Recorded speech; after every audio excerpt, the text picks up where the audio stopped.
ಸುಧೀರ್ ಕುಮಾರ್ ರೆಡ್ಡಿ ಅವರು ಹಿಂದೆ ದಕ್ಷಿಣ ಕನ್ನಡ ಜಿಲ್ಲಾ ಪೊಲೀಸ್ ವರಿಷ್ಠಾಧಿಕಾರಿಯಾಗಿ ಕೆಲಸ ಮಾಡಿದರು. ಆಗ ನಿಯಂತ್ರಿಸಲಿಕ್ಕೆ ಸಾಧ್ಯ ಆಗದೇ ಇರುವಂಥ ಕೋಮು ಸಂಘರ್ಷವನ್ನು, ಕೋಮುದಳ್ಳುರಿಯನ್ನು ಈಗ ಅವರು ನಿಯಂತ್ರಿಸ್ತಾರ? ಇವ್ರು ಬಂದ ಮೇಲೆ ಕೋಮುದಳ್ಳುರಿ ಕಡಿಮೆ ಆಗಿಲ್ಲ, ಹಾಗಾಗಿ ಇವರನ್ನು ವರ್ಗ ಮಾಡಿ ಅಂತ ಕೇಳ್ಕೊಂಡಿದ್ರು ಮುಖ್ಯಮಂತ್ರಿ ಸಿದ್ದರಾಮಯ್ಯ ಅವರ ಬಳಿ. ಅಂತಹ ಸುಧೀರ್ ಕುಮಾರ್ ರೆಡ್ಡಿ ಅವರನ್ನು ಈಗ ಸರ್ಕಾರ ಮತ್ತೆ ಕರಾವಳಿಯ ಪರಿಸ್ಥಿತಿಯನ್ನು ನೀವು ತೆಹಬದಿಗೆ ತಗೊಂಬನ್ನಿ ಅಂತೇಳಿ ಕಳಿಸ್ತಾ ಇದೆ. ಒಬ್ಬ ಅಧಿಕಾರಿ ಹೋಗಿ ಇಡೀ ಪರಿಸ್ಥಿತಿಯನ್ನು ನಿಭಾಯಿಸ್ಬಿಡ್ಲಿಕ್ಕೆ ಸಾಧ್ಯನಾ? ನಿಯಂತ್ರಣ ಮಾಡಲಿಕ್ಕೆ ಸಾಧ್ಯನಾ? ಸುಧೀರ್ ಕುಮಾರ್ ರೆಡ್ಡಿ ಅವರು ಬಂದಾದ ಮೇಲಾದರೂ ಮಂಗಳೂರು ಬದಲಾಗುತ್ತಾ, ದಕ್ಷಿಣ ಕನ್ನಡ ಬದಲಾಗುತ್ತಾ, ಕರಾವಳಿ ಬದಲಾಗುತ್ತಾ ಅಂತ.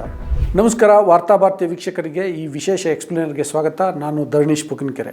ರಾಜ್ಯದ ಕರಾವಳಿಯಲ್ಲಿ, ದಕ್ಷಿಣ ಕನ್ನಡದಲ್ಲಿ ಕೋಮು ಸಂಘರ್ಷ ತಾರಕಕ್ಕೇರಿದೆ. ಸರ್ಕಾರಕ್ಕೆ ಅದರ ಬಿಸಿ ಮುಟ್ಟಿದೆ. ಹಾಗಾಗಿ ಈಗ ಸರ್ಕಾರ ಮಂಗಳೂರು ಪೊಲೀಸ್ ಆಯುಕ್ತರನ್ನು ಬದಲಾಯಿಸಿದೆ. ಆ ಜಾಗಕ್ಕೆ ಹಿಂದೆ ದಕ್ಷಿಣ ಕನ್ನಡ ಜಿಲ್ಲಾ ಪೊಲೀಸ್ ವರಿಷ್ಠಾಧಿಕಾರಿಯಾಗಿದ್ದಂತಹ ಸುಧೀರ್ ಕುಮಾರ್ ರೆಡ್ಡಿ ಅವರನ್ನು ತಂದಿದೆ. ಜೊತೆಗೆ ಸದ್ಯ ಉಡುಪಿ ಜಿಲ್ಲಾ ಪೊಲೀಸ್ ವರಿಷ್ಠಾಧಿಕಾರಿಯಾಗಿದ್ದಂತಹ ಕೆ ಅರುಣ್ ಅವರನ್ನು ಈಗ ದಕ್ಷಿಣ ಕನ್ನಡ ಜಿಲ್ಲಾ ಪೊಲೀಸ್ ವರಿಷ್ಠಾಧಿಕಾರಿಯನ್ನಾಗಿ ವರ್ಗ ಮಾಡಿದೆ. ಪೊಲೀಸ್ ಅಧಿಕಾರಿಗಳನ್ನು, ಉನ್ನತಾಧಿಕಾರಿಗಳನ್ನು ವರ್ಗ ಮಾಡುವ ಮುಖಾಂತರ ಸರ್ಕಾರ ಅಲ್ಲಿ ಪರಿಸ್ಥಿತಿಯನ್ನು ಸುಧಾರಿಸಬೇಕು ಅನ್ನುವಂಥ ಹೆಜ್ಜೆಯನ್ನು ಇಟ್ಟಿದೆ. ಆದರೆ ಈಗಾಗಲೇ ಹೇಳಿದಂತೆ ಸುಧೀರ್ ಕುಮಾರ್ ರೆಡ್ಡಿ ಅವರು ಹಿಂದೆ ದಕ್ಷಿಣ ಕನ್ನಡ ಜಿಲ್ಲಾ ಪೊಲೀಸ್ ವರಿಷ್ಠಾಧಿಕಾರಿಯಾಗಿ ಕೆಲಸ ಮಾಡಿದರು. ಆಗ ನಿಯಂತ್ರಿಸಲಿಕ್ಕೆ ಸಾಧ್ಯ ಆಗದೇ ಇರುವಂಥ ಕೋಮು ಸಂಘರ್ಷವನ್ನು, ಕೋಮುದಳ್ಳುರಿಯನ್ನು ಈಗ ಅವರು ನಿಯಂತ್ರಿಸ್ತಾರ? ಸುಧಾರಣೆ ಮಾಡ್ತಾರಾ? ಮಂಗಳೂರಿನ, ದಕ್ಷಿಣ ಕನ್ನಡದ ಅಥವಾ ಕರಾವಳಿಯ ಪರಿಸ್ಥಿತಿ ಬದಲಾಗುತ್ತಾ ಅನ್ನುವಂಥದ್ದನ್ನು ನೋಡೋಣ ಇವತ್ತಿನ ಈ ವಿಶೇಷ ಎಕ್ಸ್ಪ್ಲೇನರ್ನಲ್ಲಿ.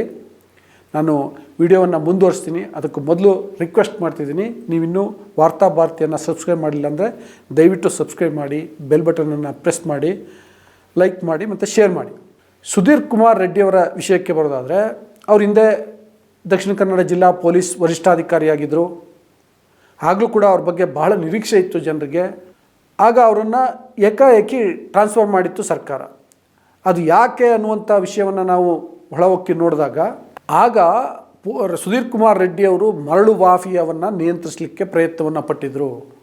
ಆಗ ಕಾಂಗ್ರೆಸ್ನ ಎಲ್ಲ ನಾಯಕರು ಒಂದಾಗಿ, ಕಾಂಗ್ರೆಸ್ನ ಎಲ್ಲ ಶಾಸಕರು ಒಂದಾಗಿ, ಅಂದರೆ ಇಂದಿನ ಕಾಂಗ್ರೆಸ್ ಅವಧಿಯಲ್ಲಿ 2013ರಿಂದ 2018ರವರೆಗೆ ಇದ್ದಂತಹ ಕಾಂಗ್ರೆಸ್ ಸರ್ಕಾರದ ಅವಧಿಯಲ್ಲಿ ಎಲ್ಲ ಶಾಸಕರು, ಕಾಂಗ್ರೆಸ್ ನಾಯಕರು ಮತ್ತು ಮರಳ ಮಾಫಿಯಾದಲ್ಲಿ ಇದ್ದಂಥವರು ಇವರೆಲ್ಲರೂ ಒಂದಾಗಿ ಮುಖ್ಯಮಂತ್ರಿಗಳ ಮೇಲೆ, ಗೃಹ ಇಲಾಖೆ ಮೇಲೆ ಒತ್ತಡವನ್ನು ಏರಿ ಸುಧೀರ್ ಕುಮಾರ್ ರೆಡ್ಡಿ ಅವರನ್ನು ಆಗ ವರ್ಗ ಮಾಡಿದರು.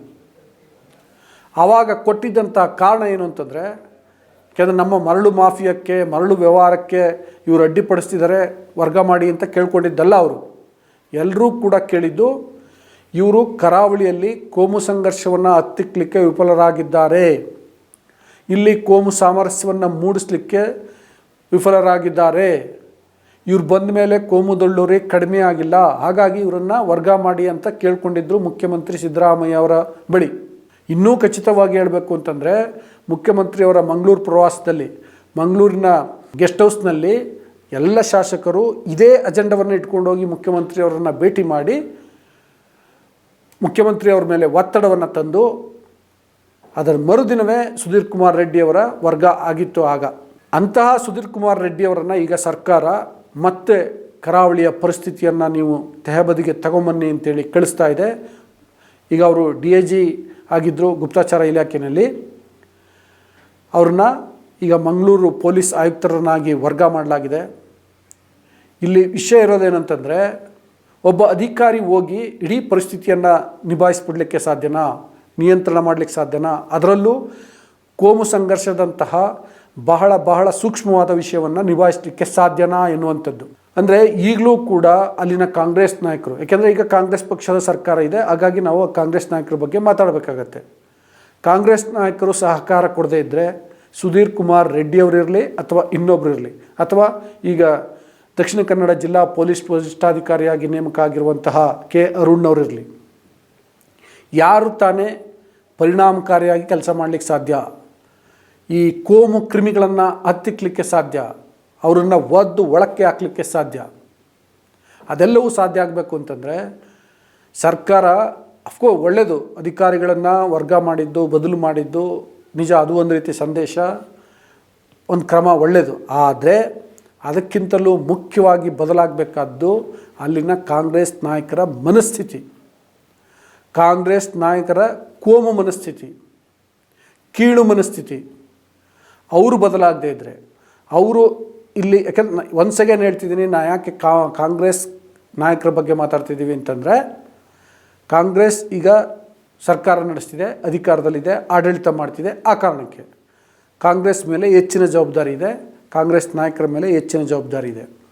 ಅವರು ಅಲ್ಲಿ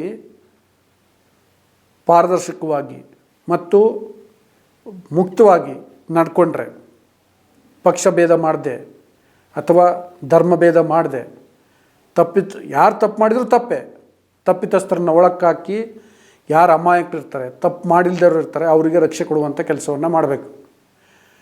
ಇದಕ್ಕೆ ಸಂಬಂಧಪಟ್ಟಂತೆ ಎಲ್ಲ ರೀತಿಯಲ್ಲೂ ಮಾಡಬೇಕು. ಅಂದರೆ ಅಲ್ಲಿನ ಸಂಘ ಸಂಸ್ಥೆಗಳ ವಿಶ್ವಾಸಕ್ಕೆ ತೆಗೆದುಕೊಳ್ಬೇಕು, ಲೇಖಕರು, ಪ್ರಗತಿಪರರು, ಪತ್ರಕರ್ತರು ಎಲ್ಲರನ್ನ ವಿಶ್ವಾಸಕ್ಕೆ ತೆಗೆದುಕೊಂಡು ಒಂದು ಕಡೆ ಕೋಮು ಸಾಮರಸ್ಯವನ್ನು ಮೂಡಿಸುವ ಕೆಲಸ ಮಾಡಬೇಕು, ಇನ್ನೊಂದು ಕಡೆ ಕೋಮು ಸಂಘರ್ಷವನ್ನು ಕಡಿಮೆ ಮಾಡುವಂಥ ಕೆಲಸವನ್ನು ಮಾಡಬೇಕು.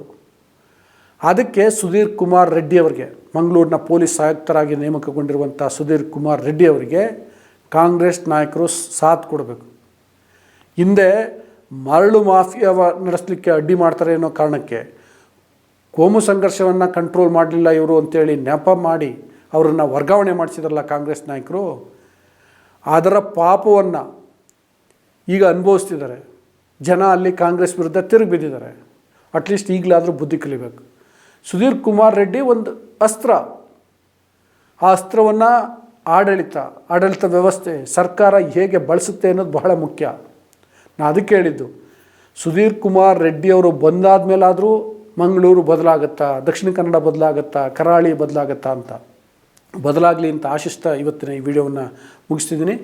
ನೀವಿನ್ನೂ ವಾರ್ತಾಭಾರತಿಯನ್ನು ಸಬ್ಸ್ಕ್ರೈಬ್ ಮಾಡಲಿಲ್ಲ ಅಂತಂದರೆ ದಯವಿಟ್ಟು ಸಬ್ಸ್ಕ್ರೈಬ್ ಮಾಡಿ, ಲೈಕ್ ಮಾಡಿ, ಶೇರ್ ಮಾಡಿ ಅಂತೇಳಿ ಮನವಿ ಮಾಡ್ಕೊಳ್ತಾ ಮುಗಿಸ್ತಾ ಇದ್ದೀನಿ. ನಮಸ್ಕಾರ.